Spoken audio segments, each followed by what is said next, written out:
I'm Brandon Amoroso, and this is the D2Z podcast, building and growing your business from a Gen Z perspective. Hey everyone, thanks for tuning in to D2Z, a podcast about using the Gen Z mindset to grow your business. I'm Gen Z entrepreneur Brandon Amoroso, founder and president of Retention as a Service agency, Electric.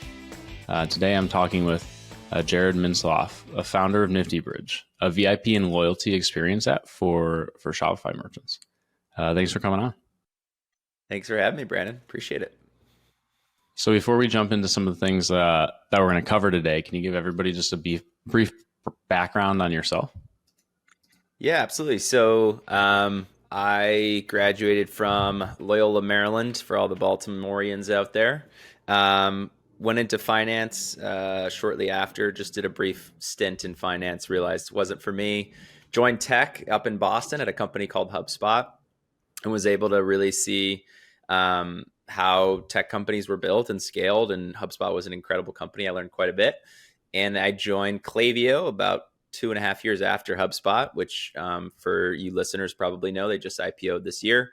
And after I had seen Klaviyo kind of go through that growth, I realized I'm ready. I really want to go build sort of my own software tool. I loved e-commerce, and I really wanted to solve sort of a consistent theme of challenges that brands were having, which was, how do I keep customers coming back? How do I foster true loyalty? And so I launched Nifty Bridge shortly after my time at Klaviyo, and am now doing it full time, helping brands rethink the way they traditionally think about loyalty. What was that transition like from working within some of the larger tech companies, especially within e-com with Klaviyo, to going out and doing it on your own? Yeah, massive transition, going from an individual contributor to managing all the contributions, going from a small wheel in a cog to the entire cog plus extra. I think in any role, when you first start, you I like that analogy, you drink from a fire hose. When you start a business, as I'm sure you know, Brandon, the fire hose is just infinitely bigger. So learning a lot, failing more. And but I do think the biggest difference really was the fact that there is no playbook. When I started Nifty Bridge, I didn't have necessarily great mentors. I didn't know anybody that really built a software company from scratch. I didn't have relationships like that could kind of tell me and guide me. I also didn't necessarily love reading books. The Lean Startup shout out was about the only one I read. So I think the biggest change was just, I was at Klaviyo, where there were systems, there were processes, there were playbooks, and you could go in there and you had that as like a foundation. Obviously you could change it, make it your own, but at least there was something where it was like, okay, I know if I say these things on a call, someone's probably going to want to buy Klaviyo. Well, Klaviyo sold itself. But with Nifty Bridge, there was no playbook. We were trying to do something that had never been done.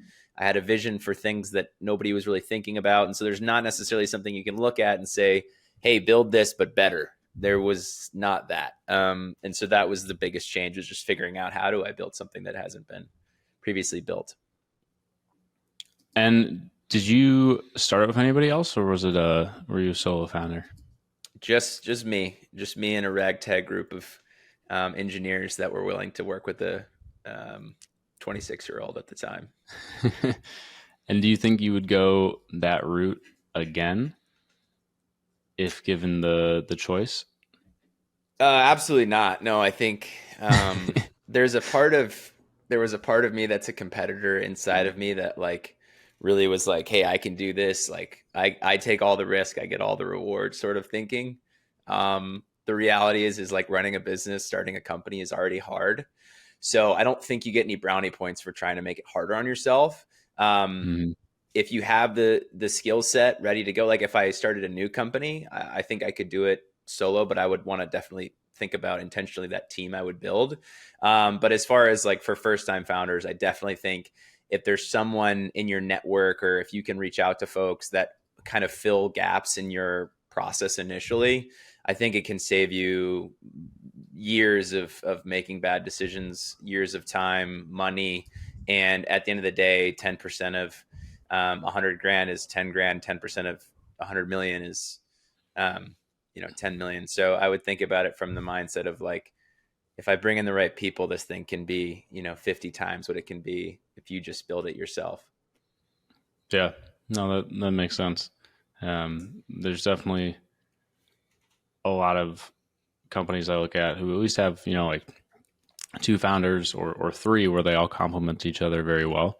But also there's obviously other cases where maybe there's some overlap or don't necessarily see eye to eye. And typically where I've seen the most issues when there's not like that one person who's the true sort of clear leader, and then there ends up being a lot of back and forth, and eventually there has to be like a final decision maker if there's a tie in something. And so being a solo founder, you just obviously sort of do your own thing, which is something that you can't do when you're working within, dealing with other personalities and things like that. Were you a solo founder at Electric? Yeah. Yeah. Which, like, for the purposes of being able to act quickly and just get shit done was great, but also it would have been awesome to have somebody who I could have trusted to do some of the things that I either didn't want to do or wasn't great at. Fortunately, it was during COVID, so there was nothing else to do but work. But there were certainly a lot of areas that could have been delegated elsewhere. But then on the flip side, would that person that I had, partnered with, been able to put in the same level of effort or same attention to detail that I would have expected? Or even in reverse, would I be, putting in the same level of effort or attention to detail? So I think it was good to do the first one as a solo founder, because now I also have a little bit better of an idea of, how to start and run a business. And so going into something else with somebody is not, as necessarily perplexing for me as it would have been doing it to begin with. And then I also understand what I want to be focused on, what I'm better at than others.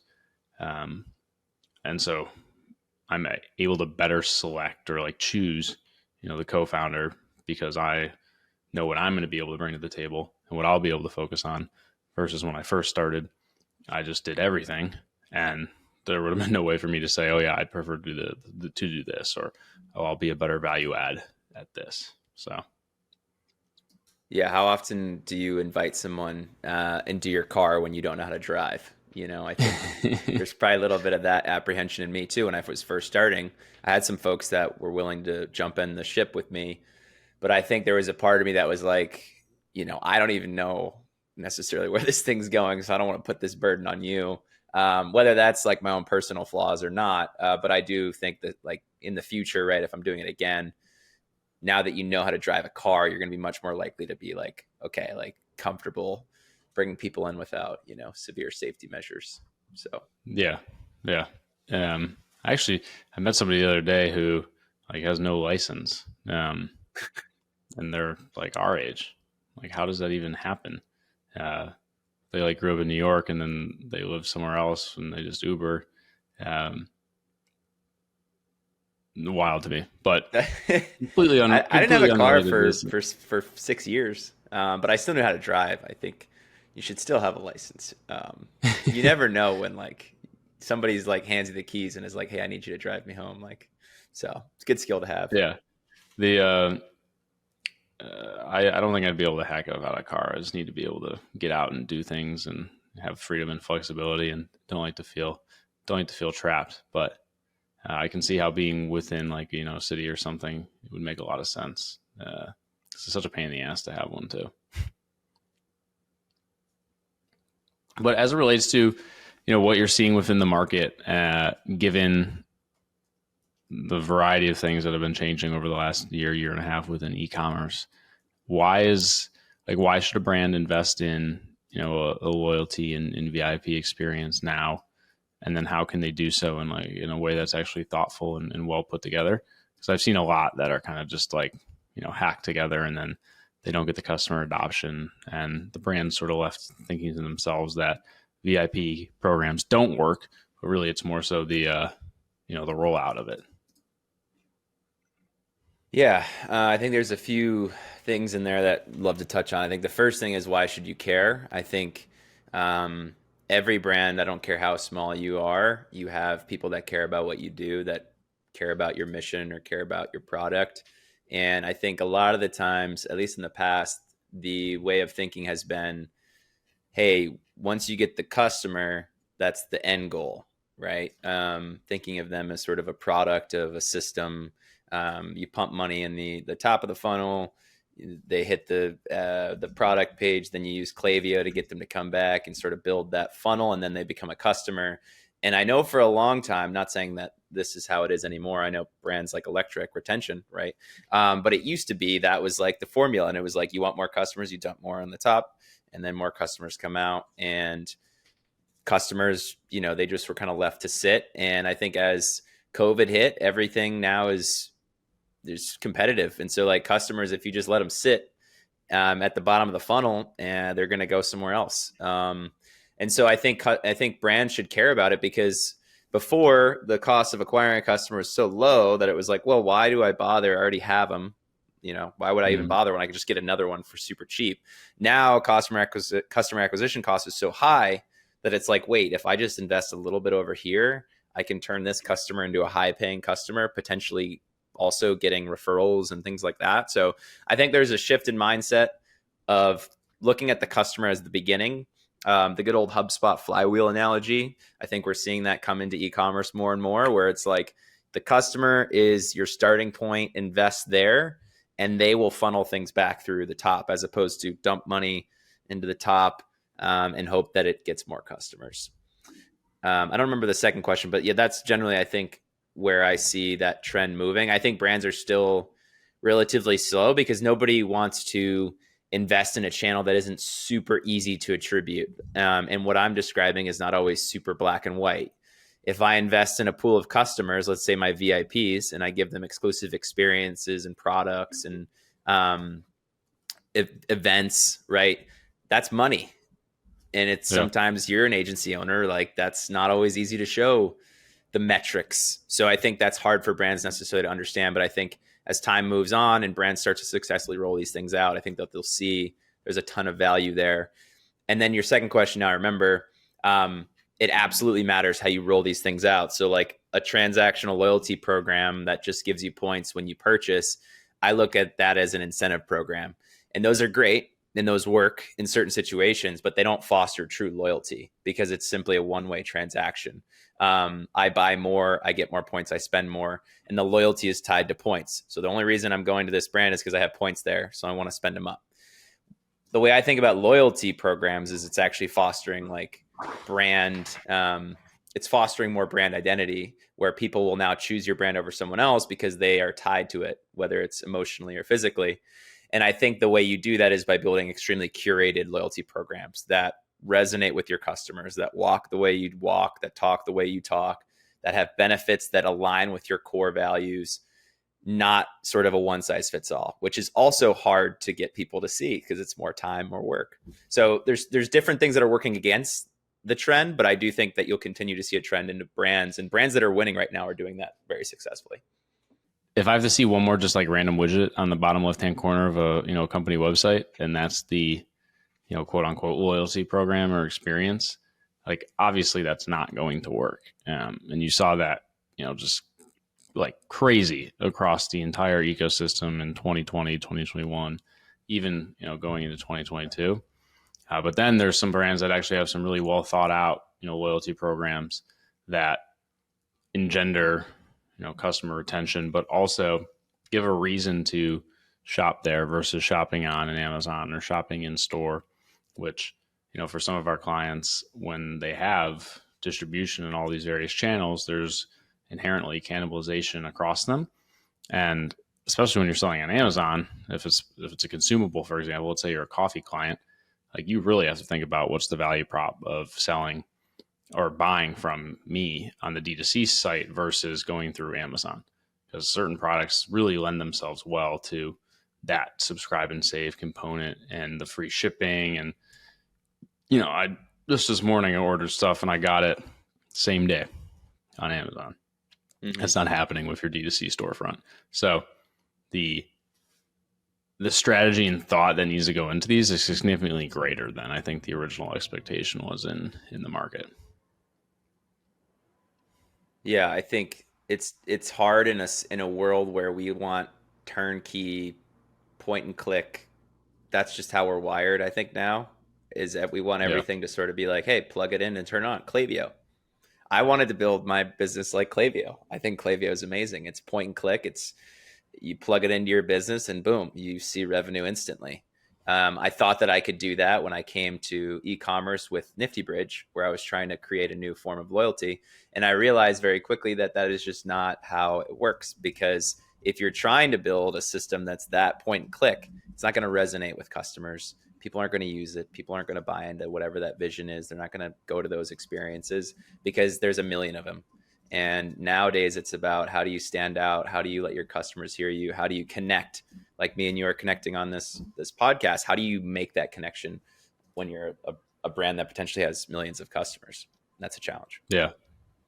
Yeah. The need for software companies to enable customer success like just continues to increase. And then something I've realized more and more is that, there's a lot of competing priorities that are at these various brands. And at the end of the day, a lot of times it's easier just to say no. Like, oh, well, we'll get to this later, or, we'll do this later. And so, especially when it's not something like an email marketing tool or an SMS marketing tool, that is an even harder sell because it's not truly a need to have. It is more of a, nice to have, and selling them on the value prop around why it really isn't a nice to have, and they need to be looking at it as a must to have, is critically important.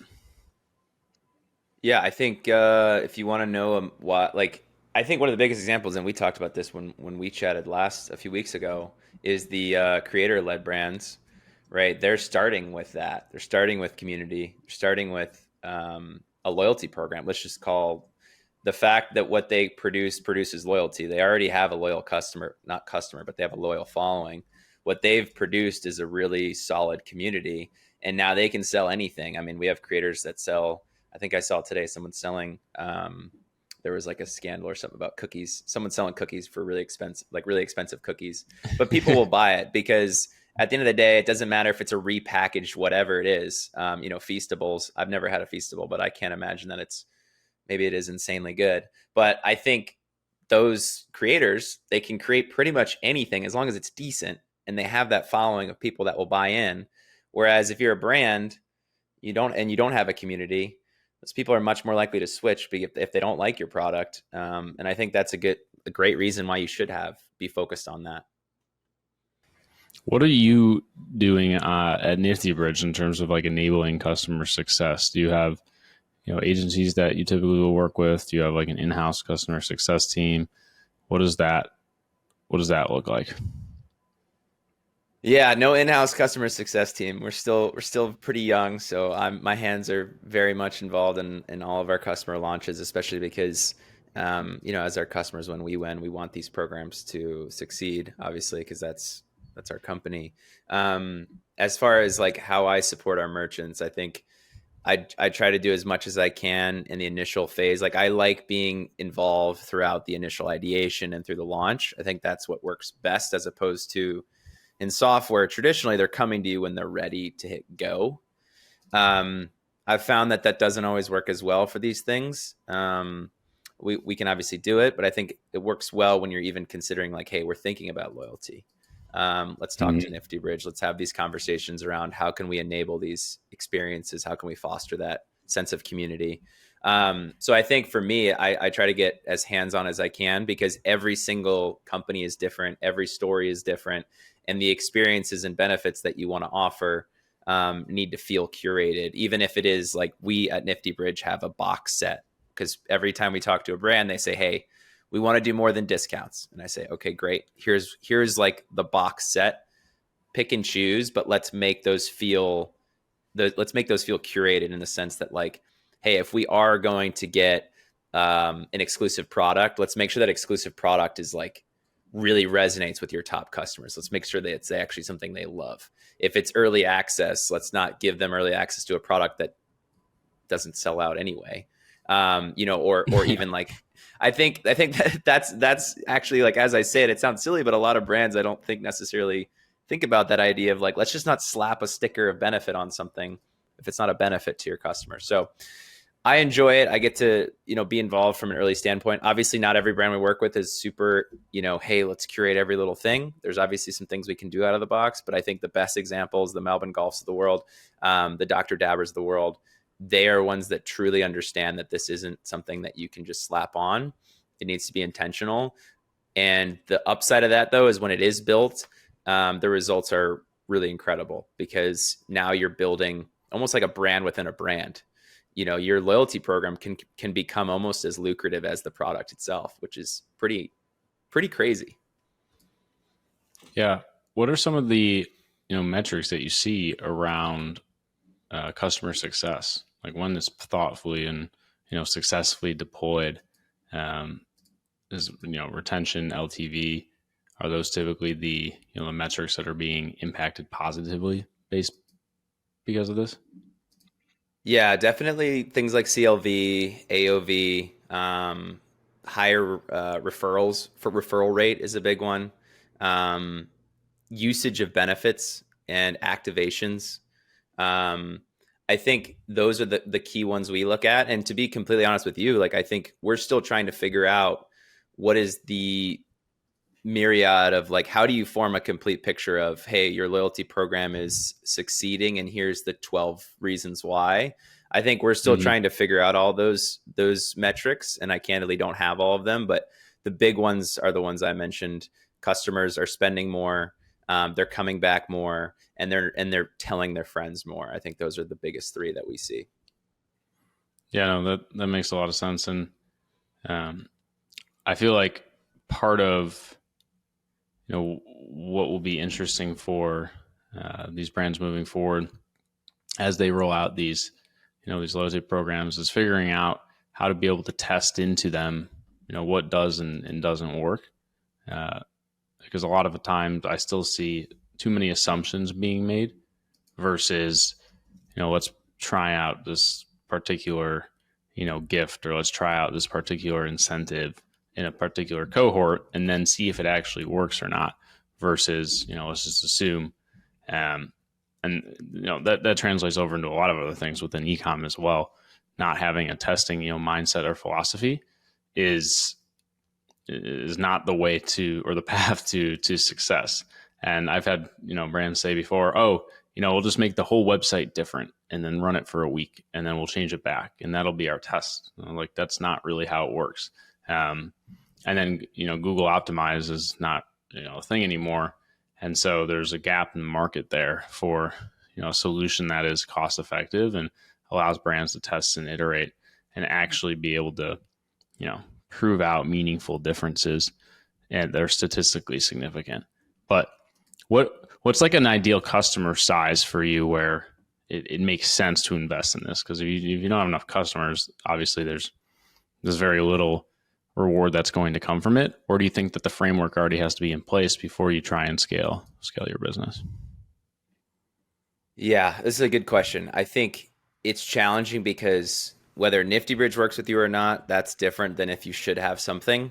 So, like, for us, right, we want to work with brands that already have some sort of top 15 to 20% of customers who love what they do. If you don't have that, right, it's very hard for us to come in and monetize it, right? So it's almost like if you were to buy Klaviyo with a list size of 0, right? Klaviyo can help you get, they can put a sign up form on there. You're also paying Klaviyo basically $20. So we don't necessarily work like that. So for us, right, we typically target brands that already have some sort of customer base that's excited about what they do, because what we want to do is attack that and see how can we make this move faster, how can we turn these folks who are loyal customers into like actual brand advocates shouting the name of your brand, right?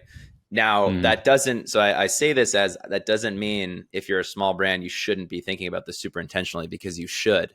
I still think even if you have no customers, you should find ways to get your customers involved early. So even if it's an incentive like, hey, the first 100 customers we get, you guys are going to be a part of our, inner community, our inner sanctum, our like OGs, whatever you want to call it. Give them some sort of like lifetime benefit, loyalty. I think what a great opportunity when you're starting a brand to get customers in early, almost like a beta, but for your D2C brand. Have them test the product, have them feel the product, make them feel like they're an owner in what you're doing. And then that community eventually will become the foundational piece of what will become your loyalty program.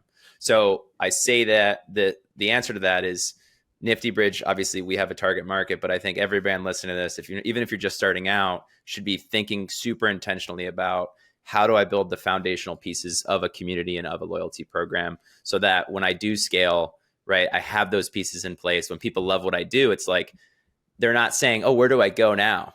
I love, I love drinks. Does drinks.com sell products, or they have like a bunch of umbrella companies? There is, one of the portfolio companies was a D2C brand that was recently sold.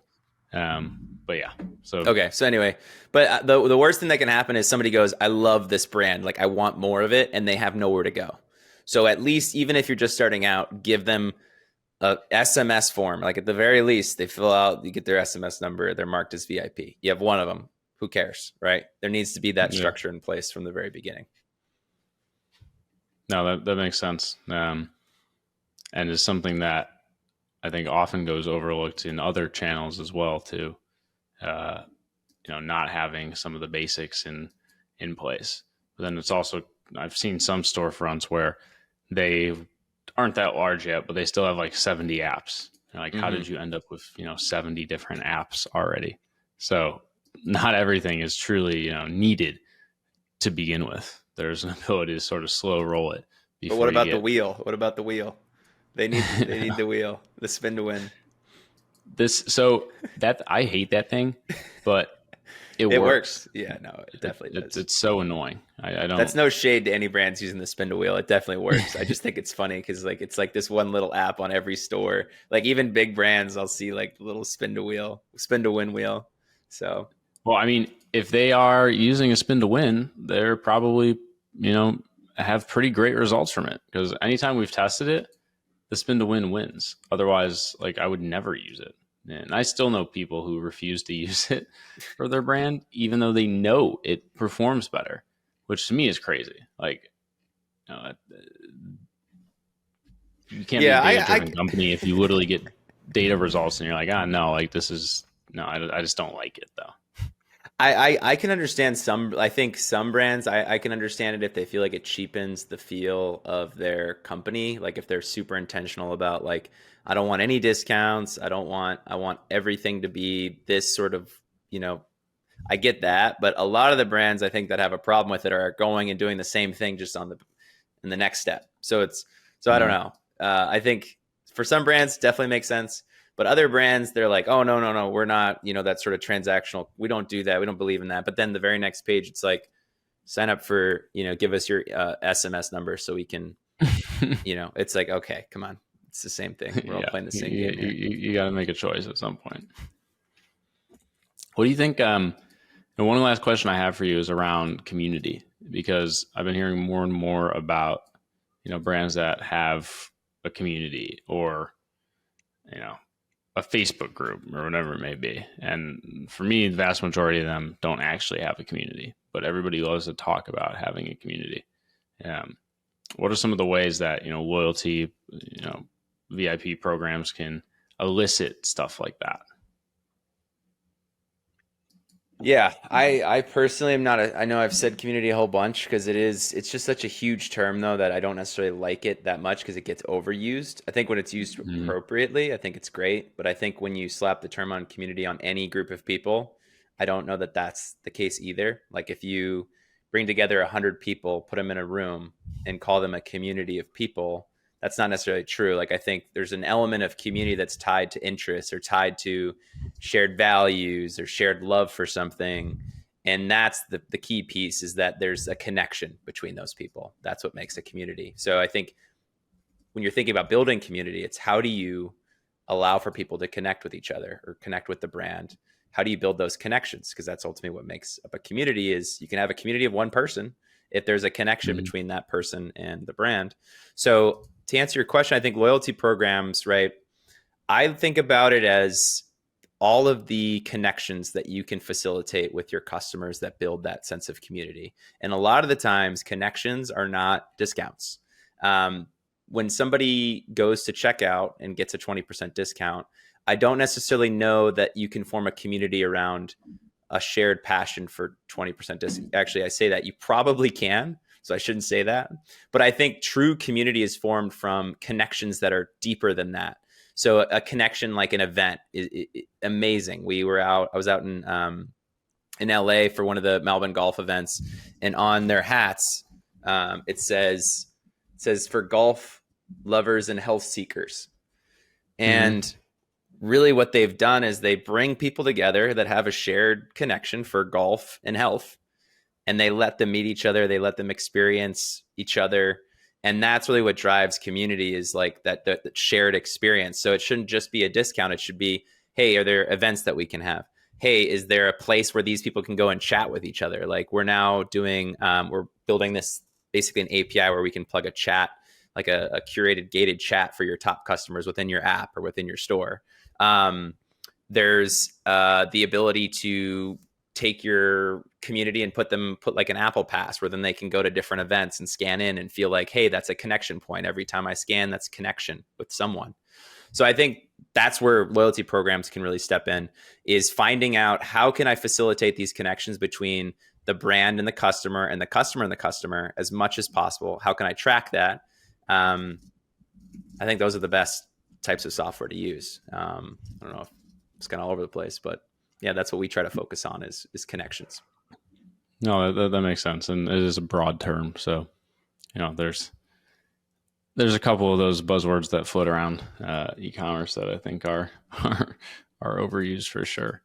And to your point too, Brandon, I think you said this best when we spoke, but you mentioned like how important the product is. And so I think that's the other thing, is don't go to a loyalty program with the expectation of like, these guys are going to change your business. They're not. What we're doing is we're unearthing, people that don't have as big of a voice as they want in what you're doing. We're unearthing kind of that like sentiment of like, I love what you're doing. I want more of it. Like all we're doing is capturing that in a bottle, giving them a place to live, building experiences and connections for you. But if you don't have a product that facilitates that, right? If you don't have an amazing product or an amazing brand, don't try and find, the genie in the bottle, right? When it comes to loyalty, like focus on the things that matter if you don't have the secret sauce. Yeah. Yeah, that makes a lot of sense.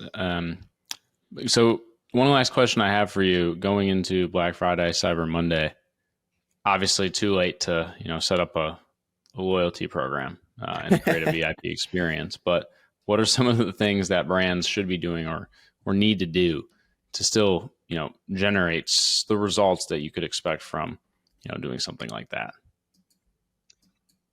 Yeah.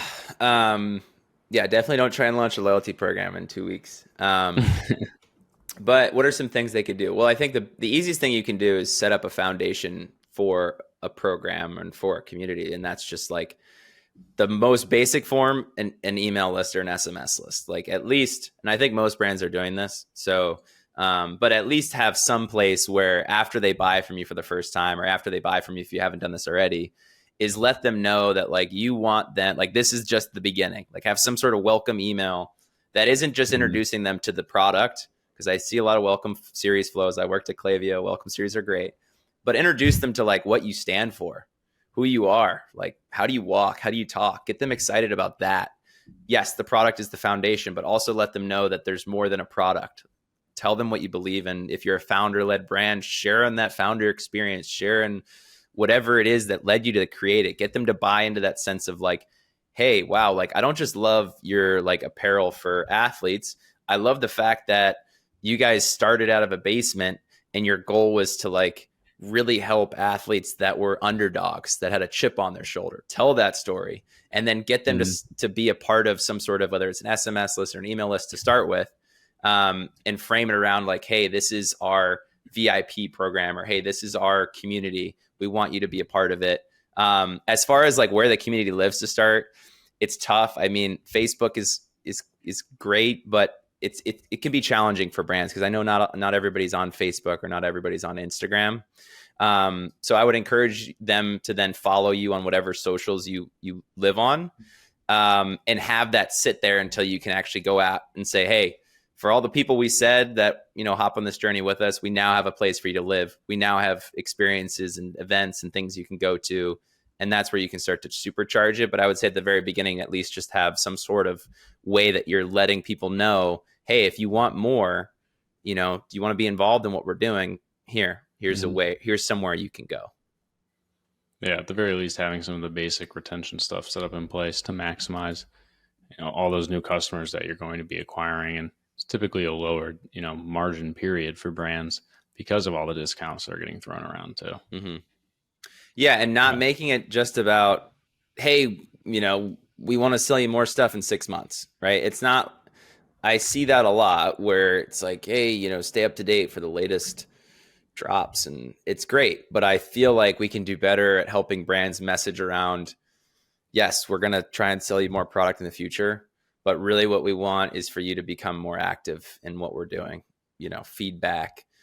Do you like this? Share some content, UGC, invite them, send the invitation. Not many brands today are doing that, honestly. Like, I was surprised. Not many brands are asking for feedback.